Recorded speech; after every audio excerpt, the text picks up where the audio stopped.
आज मी आलेली आहे दोनद या गावी. दोनद इथे आश्रमाताचं मंदिर आहे. तर चला मग देवीचं दर्शन घेण्यासाठी शेवटपर्यंत ब्लॉग पहा. नमस्कार, जय महाराष्ट्र पब्लिक. स्वागत आहे तुमचं आरती गुल्लाने व्लॉग्स आहे आपल्या यूट्यूब चॅनलवर. हे आहे आश्रमाताचं मंदिरचं गेट. इथं हार, फुलं, प्रसाद व इत्यादी सामान मिळते.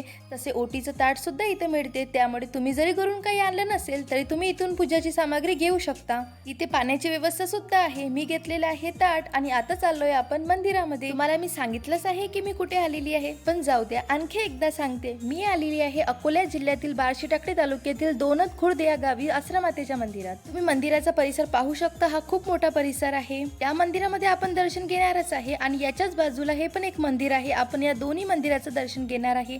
पण त्याआधी आता आपण जाणार आहे नदीवर. चला मग माझ्यासोबत. तुम्हाला नदीकाठाच्या तीरावरती तिकडे एक आणखी मंदिर दिसत आहे. ते सुद्धा देवीचं मंदिर आहे आणि त्या देवीच्या मंदिरात जाण्यासाठी तिकडून एक दुसरा रोड आहे. मधात नदी आहे आणि तिकडे आणि इकडे दोन्हीकडे मंदिर आहे. नदीमध्ये कोणी हातपाय धुतात, कोणी आंघोळ स्नान करतात. तसेच तीर्थ म्हणून सुद्धा नदीचे पाणी घरी आणले जातात. त्यामुळे प्रत्येकाची आपापली श्रद्धा असते. इथे नदीची सुद्धा पूजा केली जाते.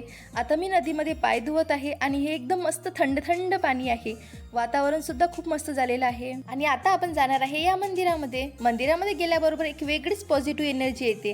मी तुम्हाला आजूबाजूचा व्ह्यू सुद्धा दाखवत आहे. देवीचं हे मंदिर खूप मस्त आहे. तुम्ही पाहू शकता दोनदच्या 7 आसरा एक सोबत आहे आणि आसरा देवीचं स्थान हे पाण्याजवळ असते.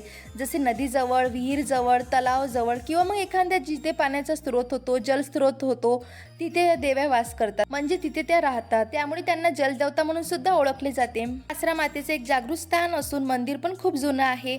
तसेच देवीला नवस सुद्धा इथे केला जातो आणि देवीचे वेगवेगळ्या चमत्कारच्या कहाण्या सुद्धा आहे. चैत्र महिन्यात आणि नवरात्रीमध्ये खूपच गर्दी असते आणि भव्य मोठी यात्रा पण. त्यामुळे इथं दर्शन घेण्यासाठी तासनतास लाईन मध्ये उभं राहावं लागतं. आपण जाणार आहे या मंदिरामध्ये.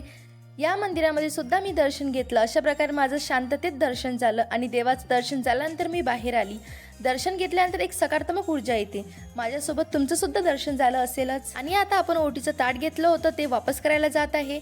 आणि असं सर्व झाल्यानंतर तुम्ही पाहू शकता इथे किती सारे माकडं आहे. आता तुम्ही माकड म्हणत असेल किंवा वानर किंवा मग मंकी, आता वेगवेगळ्या ठिकाणी वेगवेगळ्या नावाने ओळखले जाते. पण तुम्हाला हे माकडं मोजायचे आहे आणि मला कमेंट करून सांगा की ते किती आहे. आणि हा आपला ब्लॉग तुम्हाला कसा वाटला ते सुद्धा नक्की कमेंट करून सांगा. चॅनलवर नवीन असेल तर चॅनलला सबस्क्राईब करा, व्हिडिओला लाईक करा आणि शेअर करायला विसरू नका. भेटूया अशाच पुढच्या ब्लॉगमध्ये.